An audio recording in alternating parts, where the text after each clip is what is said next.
নমস্কার। গল্প পাঠের আসর সেরা গল্প চ্যানেলে আপনাদের স্বাগত।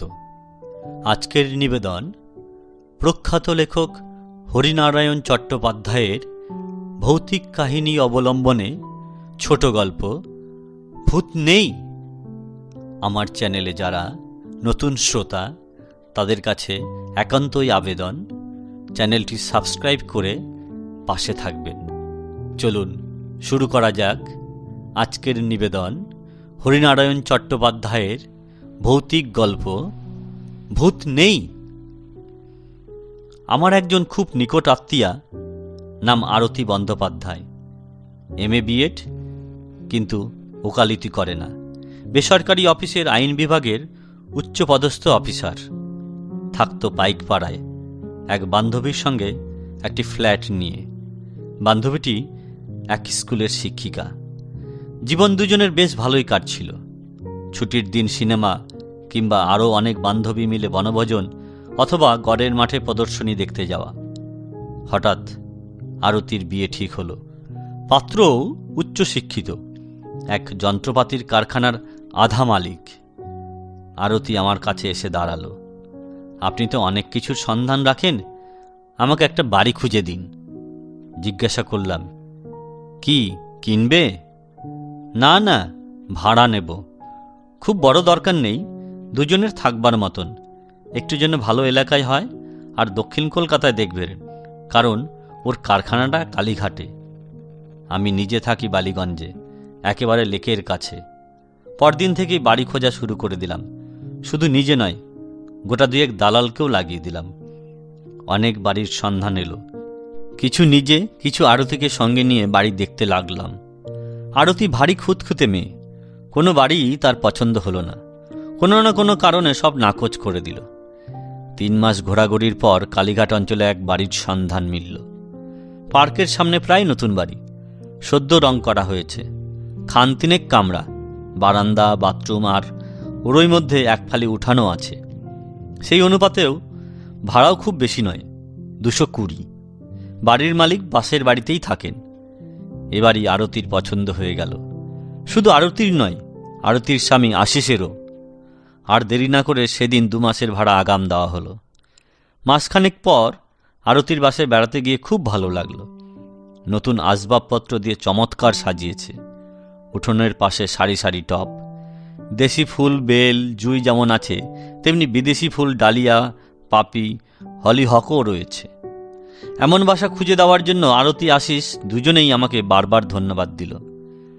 এরপর অনেক দিন আর আরতির সঙ্গে দেখা হয়নি। অফিসের কাজে দিল্লি যেতে হয়েছিল। সেখানে মাস 3 কাটিয়ে কানপুর, সেখানেও 1 মাসের উপর লেগে গেল। কলকাতা ফিরলাম প্রায় 5 মাস পর। এক ছুটির দিনে বন্ধুবান্ধব নিয়ে গল্প করছি, আরতি এসে ঢুকল। প্রথম নজরেই মনে হলো তার চেহারা একটু যেন ম্লান। আরতি ভিতরে চলে গেল। বন্ধুরা বিদায় হতে আমিও ভেতরে গেলাম। দেখলাম আরতি চুপচাপ সোফার উপর বসে আছে। আমাকে দেখে বলল, আপনার সঙ্গে কথা আছে। কি বলো? শরীর খারাপ নাকি? চেহারাটা কেমন দেখাচ্ছে? আরতি মুখ তুলে বলল, রাত্রে একেবারে ঘুম হচ্ছে না। সে কি? ডাক্তার দেখাও, নইলে শক্ত অসুখে পড়ে যাবে। ডাক্তার কিছু করতে পারবে না। তার মানে? মানে বাড়িটা ভালো নয়। সে কি? স্যাঁতস্যাঁতে বা অন্ধকার এমন তো নয়, রোদ বাতাস প্রচুর। সেসব কিছু নয়, অন্য ভয় আছে। আমি ঠিক বুঝতে পারছি না। আরতি কিছুক্ষণ কি ভাবল, তারপর আস্তে আস্তে বলল, ও বাড়িতে আমরা দুজন ছাড়াও অন্য একজন আছে। অন্য একজন আছে? হ্যাঁ, তাকে মাঝে মাঝে গভীর রাতে দেখা যায়। অন্য লোক হলে কথাটা হেসে উড়িয়ে দিত, শুনতেই চাইতো না। কিন্তু আমি মৃত্যুর পরে আত্মার অস্তিত্বে বিশ্বাসী। আমার স্থির ধারণা, যারা অতৃপ্ত কামনা বাসনা নিয়ে এই পৃথিবীতে ছেড়ে যেতে বাধ্য হয়, তারা আবার ফিরে আসে। কখনো বায়বীয় মূর্তি, কখনো মানুষের রূপ ধরে ফেলে যাওয়া সংসারের মাঝখানে ঘুরে বেড়ায়। কি ব্যাপার খুলে বলো তো? বলছি। আরতি কোলের উপর রাখা ভ্যানিটি ব্যাগটা পাশে নামিয়ে রাখল। সহজ হয়ে বসে বলতে লাগলো, মাস 2 আগে হঠাৎ খুটখাট শব্দে ঘুম ভেঙে গেল। মনে হলো বাইরের ঘরে যেন কার পায়ের আওয়াজ। আশিস পাশেই শুয়েছিল। তার ঘুমের বহর তো জানোই, বুকের উপর দিয়ে 1 ব্যাটালিয়ন সৈন্য চলে গেলেও তার ঘুম ভাঙবে না। কাজেই তাকে ডাকার চেষ্টা না করেই নিজেই উঠে পড়লাম। ভীতু এ বদনাম কেউ দিতে পারবে না, বরং সবাই জানে আমি রীতিমতো সাহসী। প্রথমে জানলা দিয়ে দেখলাম, কিচ্ছু দেখা গেল না, কিন্তু খুটখাট শব্দ ঠিক চলতে লাগলো। মনে হলো খড়ম পায়ে কে যেন পায়চারি করছে, অথচ কোনো লোককে দেখা গেল না। রাতে মাংস রান্না হয়েছিল, হাড়ের টুকরো রান্নাঘরে প্লেটের উপর পড়েছিল। খুব সম্ভবত ইঁদুর সেই হাড়ের টুকরো বাইরের ঘরে নিয়ে এসেছে। কিছুক্ষণ দাঁড়িয়ে থেকে আবার বিছানায় এসে শুয়ে পড়লাম। তখনই ঘুম এলো না। একবার ঘুম ভেঙে গেলে চট করে ঘুম আর আসে না। এপাশ ওপাশ করতে লাগলাম। পাশের লোকটি অকাতরে নিদ্রা যাচ্ছে, নাক দিয়ে বিচিত্র ধ্বনি বের হচ্ছে। ঘরে হালকা সবুজ রঙের একটা বাতি জ্বলছিল। অন্ধকারে আমি ঘুমাতে পারি না, এ আমার ছেলেবেলার অভ্যাস। হঠাৎ দেখলাম দীর্ঘ একটা ছায়া আলোকে আড়াল করে এ ঘর থেকে অন্য ঘরে চলে গেল। চমকে উঠে বসলাম। আশিসকে ডেকে বললাম, এই ওঠো ওঠো, ঘরের মধ্যে কে ঢুকেছে? আশ্চর্য মানুষ, চোখ খুলল না। পাশ ফিরতে ফিরতে বলল, প্লিট দিয়ে দাও। ছায়াটা সরে সরে বাইরের দেওয়ালের সঙ্গে মিশে গেল, আর দেখা গেল না। আমি তখন বিছানার উপর উঠে বসেছি। মনকে বোঝালাম, এ শুধু চোখের ভুল। তা না হলে ছায়া দেখা গেল অথচ মানুষটাকে দেখা গেল না, তা কি হতে পারে? ভূতের কথা ভাবতেও পারিনি, কারণ ভূত আছে এমন অদ্ভুত কথা আমি কোনোদিনই বিশ্বাস করি না। আমি খুব মনোযোগ দিয়ে আরতির কথা শুনছিলাম। এবার বললাম, তারপর দিন সব স্বাভাবিক, কোনো গোলমাল নেই।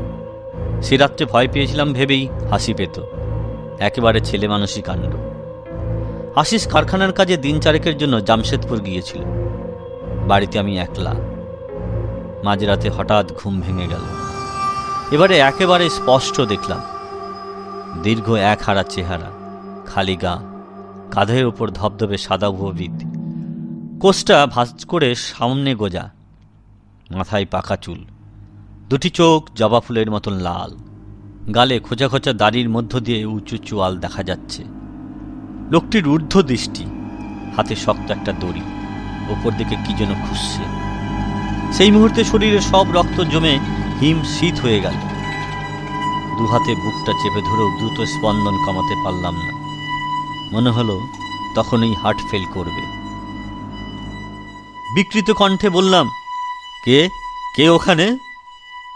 লোকটি ওপর দিক থেকে দৃষ্টি নামিয়ে আমার দিকে দেখল। জ্বলন্ত দৃষ্টি, পলকহীন, সারা গায়ে কাটা দিয়ে উঠল। তখনই মনে হলো লোকটা এ জগতের কেউ নয়, অশরীরী আত্মা। আস্তে আস্তে লোকটা পাশের ঘরে ঢুকে গেল। আমি খাট থেকে নামলাম, কিন্তু তার পিছনে যাবার সাহস হলো না। এই কথাগুলো বলবার সময় দেখলাম আরতির মুখ চোখ ফ্যাকাশে হয়ে গেছে। আমি বললাম, এরকম যখন ব্যাপার তখন না হয় ও বাড়ি ছেড়ে দাও, অন্য কোথাও বাড়ি খুঁজি। আরতি উত্তর দিল, তাতেই তো মুশকিল। আপনি বোধহয় লক্ষ্য করেননি, বাড়ির দেওয়াল ভেঙে চুরে আমি 2টো ঘর বানিয়েছি। বাইরেটা চুনকাম করেছি, ভেতরে রং দিয়েছি, গ্যাস বসাবার জন্য রান্নাঘরেও অনেক বদল করেছি। অবশ্য এসব বাড়িওয়ালার মত নিয়েই করেছি। ভাড়া থেকে মাসে মাসে কিছু করে টাকা কেটে রাখছি। সে টাকা শোধ হতে বছর 2 লাগবে। তার আগে বাড়ি ছেড়ে দিলে আমার অনেক টাকা লোকসান হয়ে যাবে। একটু ভেবে আমি বললাম, ঠিক আছে, আমি একবার তোমার বাড়িওয়ালার সঙ্গে দেখা করব। তিনি কি বলেন শুনি। দিন 2 মধ্যেই বাড়িওয়ালার কাছে গিয়ে হাজির হলাম। ঘোরতর কৃষ্ণবর্ণ, বিপুলকায়। কলকাতায় কিছু বাড়ি আছে, কাঠের ব্যবসা। একটা ইজি চেয়ারে বসেছিল। আমাকে দেখে ওঠবার চেষ্টা করলো, পারল না। কি খবর আমার কাছে হঠাৎ? আরতির কাছে শোনা সব কিছু বললাম। শেষকালে জিজ্ঞাসা করলাম, ঠিক করে বলুন তো, ওই বাড়িটার কোনো দোষ আছে? দোষ মানে কেউ ও বাড়িতে অপঘাতে মারা গিয়েছিল? আগের কোনো ভাড়াটে? বাড়িওয়ালা মাথা নাড়ল। না মশাই, এর আগে মাত্র 2 ঘর ভাড়াটে ছিল। অপঘাত তো দূরের কথা, এমন মৃত্যু কারো হয়নি। তাছাড়া এই বিজ্ঞানের যুগে মানুষ যখন পাইচারি করবার জন্য চাঁদে যাচ্ছে, তখন কি সব ভূত প্রেতের কাহিনী আমদানি করছেন? তর্ক করলাম না। অনেক বিষয় আছে তর্ক করে বোঝানো যায় না। স্থূল উদাহরণ দেওয়া সেখানে সম্ভব নয়। চলে এলাম। তারপর মাস দুয়েক আরতির কোনো খবর নেই। আমিও নিশ্চিন্ত, যাক, অপদেবতার উপদ্রব আর নেই, সব শান্ত। কিন্তু আমার ধারণা ভুল প্রমাণ করে একদিন সকালে আশিস এলো। কোটরগত চোখ, বিবর্ণ মুখ, ঘোলাটে দৃষ্টি। বললাম, কি হে, শরীর খারাপ নাকি? আরতি কেমন আছে? আমার কথার উত্তর না দিয়ে আশিস অস্পষ্ট গলায় বলল, একটু জল দিন। শুধু জল খেলো না, মুখে চোখেও দিল। তারপর বলল, আরতিকে টালিগঞ্জে তার দিদির বাড়ি দিয়ে এসেছি। কালীরঘাটের বাড়িতে আর আমাদের থাকা চলবে না। কেন, কি হলো? আরতির কাছে তো আপনি কিছু কিছু শুনেছেন, আমি কিন্তু এ পর্যন্ত কিছু দেখিনি, কোনো শব্দও শুনিনি। সেই জন্য এতদিন আমি আরতিকে ঠাট্টা করতাম। তাছাড়া ভূত, প্রেতাত্মা এসবে আমার কোনোদিনই কোনো বিশ্বাস নেই। কাল একটা কাজে হাওড়ায় আটকে পড়েছিলাম। বাস বন্ধ, ট্যাক্সিও পাই না। কিছুটা হেঁটে তারপর ট্রামে বাড়ি পৌঁছাতে প্রায় 12টা হয়ে গিয়েছিল। আরতি খুব চিন্তিত হয়ে পড়েছিল। যাক, আরতিকে খাবার সাজাতে বলে আমি হাত মুখ ধোবার জন্য বাথরুমে ঢুকে পড়লাম। নিচু হয়ে বেসিনে মুখ ধুয়ে সোজা হয়ে দাঁড়াতেই মাথায় ঠক করে কি একটা লাগলো। বাথরুমে আবার কে কি রাখলো? একটু কমজোর বাতি, কিন্তু সেই বাতিতেই দেখতে কোনো অসুবিধা হলো না। ঠান্ডা একটা বরফের স্রোত আমার মেরুদণ্ড বেয়ে নেমে গেল। বাথরুমটা অ্যাজবেস্টারের ছাউনি দেওয়া, আগের টালির ছাদ ছিল। আমরাই খরচ করে অ্যাজবেস্টার্স দিয়ে নিয়েছিলাম। উপরে 2টো কাঠের কড়ি, একটা কড়িতে দেহটা ঝুলছে, গলায় দড়ির ফাঁস, মাথাটা এককাত হয়ে পড়েছে, 2টো চোখ আধ বোঝা, জিভটা অনেকখানি বের হয়ে গেছে। বোধহয় জিভের উপর দাঁতের চাপ পড়েছিল, তাই জিভ কেটে রক্তের ফোঁটা ঝরে পড়ছে, কিছুটা দেহের উপর, কিছুটা মেঝেতে। পরনে আধময়লা ধুতি, কাঁধে পইতে। মাথা উঁচু করবার সময় ঝুলন্ত দেহর একটা পা আমার মাথায় ঠেকে গিয়েছিল। আমি সব কিছু ভুলে আরতি বলে চেঁচিয়ে উঠেছিলাম। আরতি আমার অপেক্ষায় খাবারের টেবিলে বসেছিল। আমার চিৎকার ছুটে এসে বাথরুমের দরজার কাছে দাঁড়িয়েছিল। প্রথমে সে সঠিক কিছু বুঝতে পারেনি। তারপর উপর দিকে চোখ যেতেই ও মা গো বলে মেঝের উপর ছিটকে পড়ে অজ্ঞান। আরতির মুখে জলের ছাপটা দিয়ে কোনো রকমের জ্ঞান ফিরিয়ে আনলাম। তারপর বাকি রাতটা দুজনেই বাইরের ঘরে বসে কাটালাম। ভোরের আলো ফোটার সঙ্গে সঙ্গেই প্রথমে ট্রামে উঠে আরতিকে নিয়ে যখন তার দিদির বাড়ি এলাম, তখন জ্বরে আরতির গা পুড়ে যাচ্ছে, চোখ দুটো করমচার মতন লাল। আমি চুপ করে সব শুনলাম। আশিসের কথা শেষ হতে জিজ্ঞাসা করলাম, আরতি এখন কেমন আছে? খুব ভালো নয়। বিকারের ঘোরে মাঝে মাঝে চেঁচিয়ে উঠছে, ওই লোকটাই তো ঘুরে বেড়াচ্ছিল দড়ি হাতে। আমি এখানে থাকবো না, আমাকে অন্য কোথাও নিয়ে চলো। অবশ্য আরতির জন্য খুব চিন্তা নেই, ভয়টা কেটে গেলেই ঠিক হয়ে যাবে। কিন্তু সবকিছু নিজের চোখে দেখবার দারুণ ইচ্ছা হলো। এমন তো নয় একসময় দরজা খোলা পেয়ে বাইরের কোনো লোক বাড়ির মধ্যে ঢুকে পড়ে আত্মহত্যা করেছে। সে হয়তো আত্মহত্যা করবার নির্জন একটা জায়গা খুঁজছিল। তাই আশিসকে বললাম, চলো একবার নিজের চোখে দেখে আসি। তাছাড়া তোমরা ব্যাপারটাকে ভৌতিক ভাবছ, তা তো নাও হতে পারে।